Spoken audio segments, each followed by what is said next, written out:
కూడా మిమ్మల్ని ప్రేమించింది, మీరు ప్రియని ప్రేమించారు. తనకి ఎవరు లేరండి. తనకి నేను మాటిచ్చాను, ఎప్పటికీ నువ్వు నాతోనే ఉంటావు అని. అందుకే నేను మిమ్మల్ని ఒకటి అడుగుతున్నాను, ప్రియని మీరు పెళ్లి చేసుకోండి. వద్దక్క, నేను నర్స్ ట్రైనింగ్కి అప్లై చేశాను. నాకు అది పోస్ట్ వచ్చింది, నేను అక్కడికి వెళ్ళిపోతాను. వెళ్తానక్క. ప్రియా,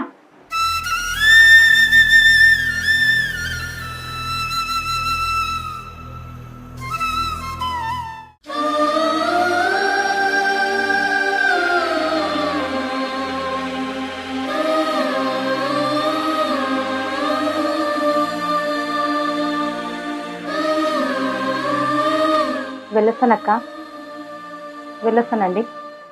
ప్రియా ఒక్కసారి ఆలోచించు. నాకు ఎప్పుడైనా రావాలనిపిస్తే ఒక బంధువులా వచ్చి వెళ్తానక్క. వెళ్ళొస్తానక్క, వెళ్తాను. బాయ్ నాని.